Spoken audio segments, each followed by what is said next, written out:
નમસ્કાર મિત્રો, સ્વાગત છે તમારું અમારી ચેનલમાં. મિત્રો, પવિત્ર શ્રાવણ માસ ચાલી રહ્યો છે, ત્યારે શ્રાવણ માસના બીજા સોમવારે તમે નંદીના કાનમાં માત્ર આ 3 શબ્દો બોલી દેજો. તમારી બધી જ મનોકામના પૂર્ણ થશે. 100% ભગવાન ભોળેનાથ પૂર્ણ કરશે. મિત્રો, હિન્દુ ધર્મમાં શ્રાવણ મહિનાનું વિશેષ મહત્વ છે અને આ શ્રાવણ માસ ભગવાન શિવને સમર્પિત છે. કારણ કે શ્રાવણ માસમાં જ સમુદ્ર મંથન થયું હતું અને શંકર ભગવાને ગળામાં વિષને અટકાવ્યું હતું. તેથી જ આ માસમાં ભગવાન શિવની ઉપાસના સાથે વ્રતની વિધિ પણ છે. મિત્રો, શ્રાવણ માસના સોમવારે યોગ્ય રીતે પૂજા અર્ચના પાઠ વિધિ કરવાથી દરેક મનોકામના પૂર્ણ થાય છે. આ ઉપરાંત ભગવાન ભોળેનાથની કૃપાથી બધી જ સમસ્યા દૂર થાય છે. મિત્રો, શ્રાવણ માસ દરમિયાન પૂજા કરવાના ઘણા બધા નિયમો હોય છે. ભોળેનાથની પૂજા કરતી વખતે ઘણા લોકો કેટલીક ભૂલો પણ કરતા હોય છે, તો તમને તે પૂજાનું ફળ મળતું નથી અને તેનું દુર્ભાગ્ય બદલી જાય છે. મિત્રો, જાણીએ કે શ્રાવણના કોઈ પણ સોમવારે, મેં ખાસ કરીને ત્રીજા સોમવારે તમે નંદીના કાનમાં આ 3 શબ્દો બોલી દેશો તો બધી જ મનોકામના પૂર્ણ થઈ જશે. શિવને કઈ વસ્તુ અર્પણ કરવી, કઈ વસ્તુ ન અર્પણ કરવી, બધી જ આ માહિતી આ વિડીયોમાં મેળવીશું. તો મિત્રો, વિડીયોમાં આગળ વધતા પહેલા તમને મારી નમ્ર વિનંતી છે કે તમે ચેનલ ઉપર નવા હોવ તો ચેનલને સબસ્ક્રાઇબ કરો અને કોમેન્ટ બોક્સમાં હર હર મહાદેવ જરૂરથી લખજો, જેથી આપ અને આપના પરિવાર પર મહાદેવની કૃપા દ્રષ્ટિ બની રહે. મિત્રો, એ માન્યતા છે કે નંદીના કાનમાં મનોકામના કહેવામાં આવે છે. જ્યાં શિવ મંદિર હોય છે ત્યાં નંદીની સ્થાપના કરવામાં આવે છે. નંદી ભગવાન શિવજીના પરમ ભક્ત છે. જ્યારે પણ કોઈ મંદિરમાં આવે છે ત્યારે તે નંદીના કાનમાં પોતાની મનોકામના જણાવે છે. તેની પાછળ માન્યતા છે. ભગવાન શિવજી તપસ્વી છે. તેઓ હંમેશા સમાધિમાં રહે છે. એવામાં તેમની સમાધિ અને તપસ્યામાં કોઈ વિઘ્ન ના આવે એટલા માટે કોઈ પણ વ્યક્તિની મનોકામના નંદી શિવજી સુધી પહોંચાડે છે. આ માન્યતાના કારણે લોકો નંદીને પોતાની મનોકામના જણાવે છે. તો મિત્રો, આ 3 મહત્વના શબ્દો જાણવા જરૂરી છે, જે આપણે વિડીયોમાં આગળ જાણવાના છીએ. તો મિત્રો, તમારા ભલા માટે આ વિડીયોને બિલકુલ પણ અધૂરો છોડીને ન જતા, કારણ કે અધૂરી માહિતી તમારી મનોકામના ક્યારેય પણ પૂર્ણ થવા દેશે નહીં. એટલા માટે વિડીયોને સાચી શ્રદ્ધાથી અંત સુધી જોજો, જેથી કરીને તમને પણ એનો લાભ લઈ શકો. શ્રાવણ મહિનાના ત્રીજા સોમવારે તમારે આ ભૂલો નથી કરવાની. મિત્રો, ધાર્મિક ગ્રંથો અનુસાર ભગવાન શિવજીની પૂજા કરતા સમયે ક્યારેય પણ શિવલિંગની પરિક્રમા ન કરવી જોઈએ. આને વર્જિત માનવામાં આવેલું છે. તેની પૂર્ણ પરિક્રમા કરવાથી ભગવાન શિવ નારાજ થાય છે, દોષ પણ લાગે છે. વ્યક્તિએ જીવનમાં ઘણી બધી સમસ્યાનો સામનો કરવો પડે છે. મિત્રો, આ દિવસે શિવલિંગને ચડાવવામાં આવેલા પ્રસાદને ન ખાવો જોઈએ. સામાન્ય રીતે આપણે દેવી દેવતાઓને ચડાવવામાં આવતા પ્રસાદ ખાઈએ છીએ, પરંતુ શિવલિંગમાં ચડાવવામાં આવતો પ્રસાદ બિલકુલ ન ખાવો જોઈએ. એ અત્યંત મહત્વનો નિર્ણય છે. અને મિત્રો, એવું પણ માનવામાં આવે છે કે આવો પ્રસાદ ખાવાથી દુર્ભાગ્ય અને ઘરમાં બીમારીઓનું આમંત્રણ મળે છે. આ સિવાય પણ શિવલિંગ પર ચડાવવામાં આવેલા ધતુરાને ખાવું એ પણ ઝેર સમાન માનવામાં. મિત્રો, તમે શિવરાત્રી ઉપર આ વ્રત રાખો કે ન રાખો, પરંતુ તમારે આ શ્રાવણ મહિનામાં તો વ્રત રાખવું જ જોઈએ. અને આ વખતે તમારે બ્લેડ, કાતર, દાઢી મૂછ કાપવા આ પણ ટાળવું જોઈએ. બને ત્યાં સુધી ડુંગળી અને લસણનું સેવન પણ ટાળવું જોઈએ. પરણિત મહિલાઓ તેમજ કુંવારી મહિલાઓ શ્રાવણ મહિનામાં એકદમ સફેદ વસ્ત્ર ન પહેરવા, કારણ કે સફેદ વસ્ત્ર અશુભ માનવામાં આવે છે. કોઈ પણ મહિલા એકદમ સફેદ વસ્ત્રો પહેરે છે તો તેને વિધવાનું પ્રતીક માનવામાં આવે છે. આથી મિત્રો, આ વસ્તુ શુભ પર્વ પર ન પહેરવી જોઈએ. તેની સાથે જ મિત્રો મંગળસૂત્ર પણ ઘણું વિશેષ મહત્વનું છે. તેમજ મંગળસૂત્રમાં જો સોનું અને પિત્તળ ન હોય તો ચાલે, પરંતુ પીળા દોરામાં કાળા મોતી અવશ્ય હોવા જોઈએ. મંગળસૂત્રોમાં પીળો હિસ્સો છે એ માતાને સમર્પિત છે અને કાળો હિસ્સો છે એ ભગવાન શિવને સમર્પિત છે. શ્રાવણ માસમાં કોઈ પણ પરિણીત મહિલાઓએ મંગળસૂત્ર અવશ્ય પહેરવું જોઈએ. જો તે આવું ભૂલ કરશે તો તેના સંબંધમાં દરાર આવી જશે. પરિણીત મહિલાઓએ શ્રાવણ માસમાં મંગળસૂત્ર અવશ્ય પહેરવું જોઈએ. મિત્રો, આ શ્રાવણ માસના પાવન પર્વ પર જો પરિણીત મહિલા વ્રત કરે છે, જો માથામાં સિંદૂર નથી લગાવતી તો તેને પાપ લાગી શકે છે. શ્રાવણ મહિનામાં જ નહીં, પરંતુ કોઈ પણ દિવસે સ્ત્રીનું માથું છે એ સિંદૂર વગર ક્યારેય રહેવું જોઈએ. તો શ્રાવણ માસમાં પરિણીત સ્ત્રી આવી ભૂલ કરે છે તો ઘણી બધી સમસ્યાનો સામનો કરવો પડી શકે છે. આવું કરવાથી તેના પતિનું જીવન મુશ્કેલીમાં મુકાઈ શકે છે. મિત્રો, શ્રાવણ માસ બહુ જ પવિત્ર હોય છે. આથી આ દિવસોમાં પતિ પત્નીએ બ્રહ્મચર્યનું પાલન કરવું ખૂબ જ જરૂરી માનવામાં આવે છે. જો પતિ પત્ની આવી ભૂલ કરશે તો વાત પત્નીના દાંપત્ય જીવનમાં ઘણી બધી મુશ્કેલીઓ આવી શકે છે અને આ ભૂલથી ઘરમાં ગરીબીનું પણ આગમન થઈ શકે છે. તો મિત્રો, હવે આપણે વાત કરીએ કે નંદીના કાનમાં આપણે આપણી ઈચ્છા વ્યક્ત કરવાની છે, કારણ કે શિવજીનો અવતાર નંદી છે. મિત્રો, એક સહેલાદ નામના ઋષિમુનિ હતા. એ બ્રહ્મચારી હતા. વંશ સમાપ્ત થતો હતો. આ જોઈ પિતૃએ તેમને સંતાન મુક્ત કરવાનું કહ્યું. શ્રીલાદ મુનિએ ભગવાન શિવજીને પ્રસન્ન કરી મૃત્યુહન પુત્ર માંગ્યો. ભગવાન શિવે શ્રીલાદ મુનિને આ વરદાન આપ્યું કે એક દિવસ જ્યારે શ્રીલાદ મુનિ જમીન ખેડી રહ્યા હતા ત્યારે તેમને એક બાળક મળ્યું. શ્રીલાદ મુનિએ તેનું નામ નંદી રાખ્યું. એક દિવસ મિત્ર અને વરુણ નામના બે મુનિ શ્રીલાદ મુનિના આશ્રમમાં આવ્યા. તેમણે જણાવ્યું કે નંદી અલ્પાયો છે. આ સાંભળી નંદી મહાદેવની આરાધના કરવા લાગ્યા. નંદીની આરાધનાથી પ્રસન્ન થઈ ભગવાન શિવ પ્રગટ થયા અને કહ્યું કે તું મારો જ વંશ છે, ત્યારે તને મૃત્યુનો ભય કેવી રીતે હોઈ શકે? આવું જાણી ભગવાન શિવ નંદીને પોતાના ગણાધ્યક્ષ પણ બનાવી લીધું. ભગવાન શિવ નંદીને ખૂબ જ પ્રેમ કરે છે, તેની દરેક વાત સાંભળે છે. તેથી મિત્રો, નંદીનું પૂજાનું વિશેષ મહત્વ માનવામાં આવ્યું છે. નંદી વિશે એવી માન્યતા છે કે ભગવાન શિવે તેમને આશીર્વાદ આપ્યા હતા કે જો કોઈ વ્યક્તિ તેમના કાનમાં તેમની મનોકામના કહેશે તો ભગવાન શિવજી તેમની ઈચ્છા ચોક્કસપણે પૂર્ણ કરશે. આનું વર્ણન ગ્રંથોમાં પણ કરવામાં આવ્યું છે.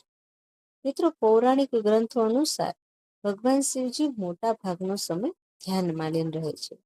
ભગવાન શિવજીને ધ્યાનમાં ખલેલ ન પહોંચે એ માટે તેમના ગુણ નંદીજી હંમેશા તેમના રક્ષક તરીકે તેમની સેવા કરતા હતા. ભગવાન શિવજીની તપસ્યા દરમિયાન જો કોઈ તેમને મળવા આવતું તો નંદીના કાનમાં તેમનો સંદેશો કે ઈચ્છા કહીને જતા. નંદીજીના કાનમાં ભક્તો જે કોઈ પણ કહે છે તે સીધું ભગવાન શિવજી સુધી પહોંચે છે. ભગવાન શિવજી તેને પૂર્ણ કરતા.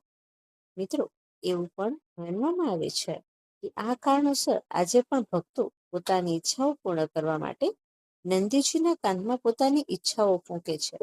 પરંતુ નંદીજીના કાનમાં તમારો વિચારો કહેવા માટે કેટલાક નિયમો પણ આપવામાં આવ્યા છે. તો ચાલો મિત્રો જાણીએ નંદીના કાનમાં તમારી ઈચ્છા કહેવાની સાચી રીત. સૌ પ્રથમ ભગવાન શિવજી અને માતા પાર્વતીજીની પૂજા કરો. આ પછી નંદીજીને પાણી, ફૂલો અને દૂધ અર્પણ કરો. હવે દીવો પ્રગટાવો અને નંદીજીની આરતી કરો. મિત્રો, નંદીજીના કાનમાં તમારી ઈચ્છા સાંભળતી વખતે ધ્યાનમાં રાખજો કે બીજી કોઈ તમારી વાત ન સાંભળે. તમારા શબ્દો એટલા ધીમેથી કહો કે તમારી નજીક ઉભેલી વ્યક્તિને પણ તેના વિશે ખબર ન પડે. મિત્રો, નંદીના કાનમાં બોલતી વખતે તમારા હોઠને તમારા બંને હાથોથી ઢાંકી દો, જેથી તે વાત કહેતી વખતે અન્ય કોઈ તમને જોઈ ન શકે. મિત્રો, કોઈને નુકસાન પહોંચાડવાની કે કોઈનું ખોટું કરવાની ઈચ્છા રાખશો નહીં. નંદીજીના કાનમાં ક્યારેય કોઈનું ખરાબ બોલશો નહીં. મિત્રો, તમારી ઈચ્છા કહ્યા પછી નંદી મહારાજ કૃપા કરીને અમારી ઈચ્છા પૂર્ણ કરો એમ ચોક્કસ કહેજો. એક સમયે ફક્ત એક જ ઈચ્છા કહો અને લોભમાં ન પડો. એક જ સમયે ઘણી ઈચ્છાઓ વ્યક્ત ન કરો. પરંતુ મિત્રો યાદ રાખો કે નંદીજીના કાનમાં પોતાની મનોકામના કહેતા પહેલા સૌથી પહેલા એક અક્ષર બોલવો જોઈએ. શાસ્ત્રોમાં જણાવ્યા અનુસાર માનવામાં આવે છે કે ભગવાન શિવે સ્વયં નંદીને વરદાન આપ્યું હતું કે જે તારા કાનમાં આવીને પોતાની મનોકામના બોલશે તેની દરેક મનોકામના અવશ્ય પૂર્ણ થશે. એવામાં જ ભક્તો નંદીજીને પોતાની મનોકામના જણાવી દે છે, જેના કારણે તે ભગવાન શિવ સુધી પહોંચી જાય છે. મિત્રો, શાસ્ત્રોમાં જણાવવામાં આવ્યું છે કે નંદીજીના કાનમાં કોઈ પણ મનોકામના કહેતા પહેલા ઓમ શબ્દ અવશ્ય ઉચ્ચારવો જોઈએ. ત્યારબાદ જ પોતાની ઈચ્છા મનોકામના કહેવી જોઈએ. કારણ કે મિત્રો, હિન્દુ ધર્મમાં ઓમનું વિશેષ મહત્વ છે. મોટા ભાગના મંત્રો ઓમ શબ્દથી શરૂ થાય છે. ઓમને સમગ્ર બ્રહ્માંડનું પ્રતીક માનવામાં આવે છે. સાથે જ ઓમનું ઉચ્ચારણ કરવાથી આસપાસ સકારાત્મક ઉર્જાનો વિકાસ થાય છે. તેથી જ મિત્રો, નંદીજીના ભક્તિથી નંદીના કાનમાં કહેવામાં આવે તો ઈચ્છા પૂર્ણ થવામાં લાંબો સમય લાગશે નહીં. જીવનમાં ઈચ્છિત પરિણામો મેળવવા માટે શ્રાવણના સોમવારે નંદીજીના કાનમાં આ મંત્ર સૌથી પહેલા બોલવો જોઈએ. મિત્રો, કાનમાં તમારી ઈચ્છા કહો, ઓમ શબ્દનો જાપ કરો.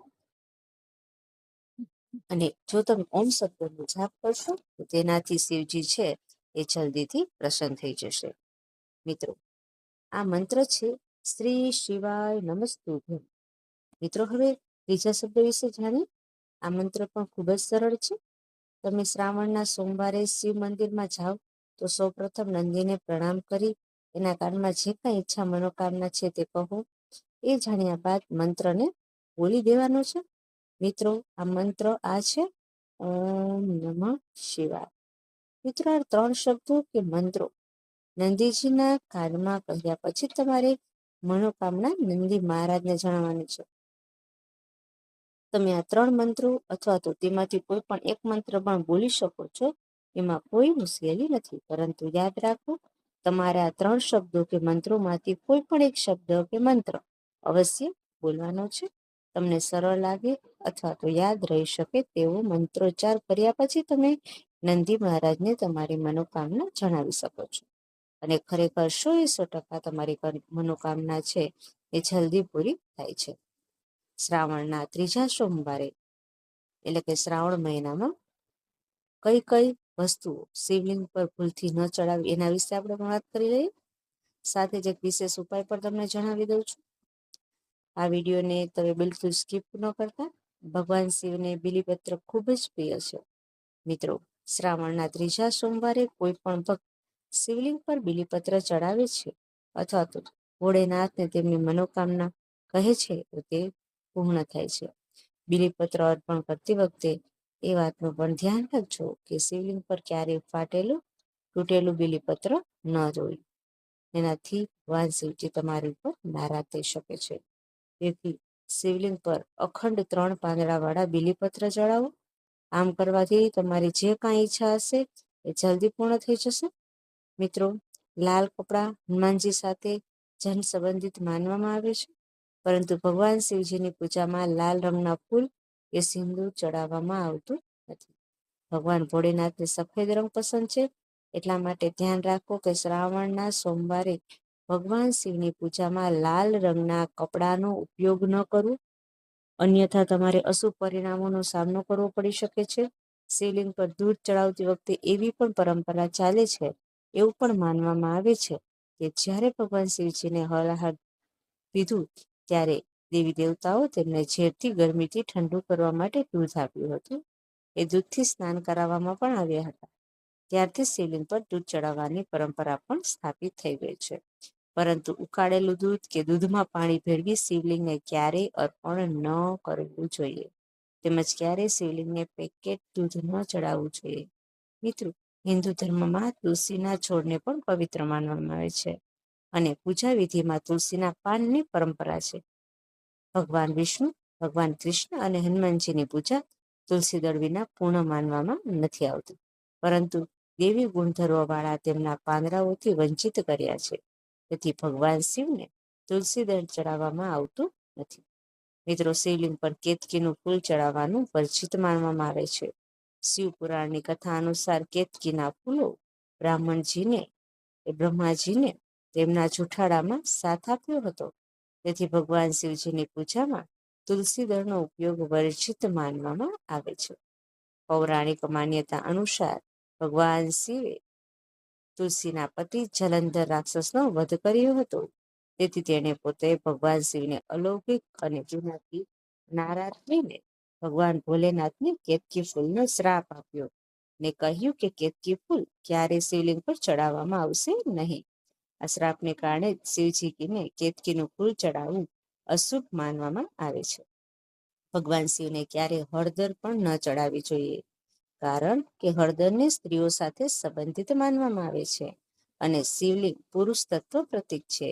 આવી સ્થિતિમાં ભગવાન શિવની પૂજામાં ક્યારેય પણ હળદરનો ઉપયોગ ન કરવો જોઈએ. તેનાથી તેમને ફળ મળતું નથી. આ કારણથી શિવલિંગ પર હળદર ચડાવવામાં આવતું નથી. હળદરના ગરમ સ્વભાવને કારણે તેને શિવલિંગ પર ચડાવવું વર્જિત માનવામાં આવે છે. તેથી બીલીપત્ર, ગંગાજળ, ચંદન, કાચું દૂધ જેવી ઠંડી વસ્તુઓ સાથે ધનનું નુકસાન પણ થાય છે.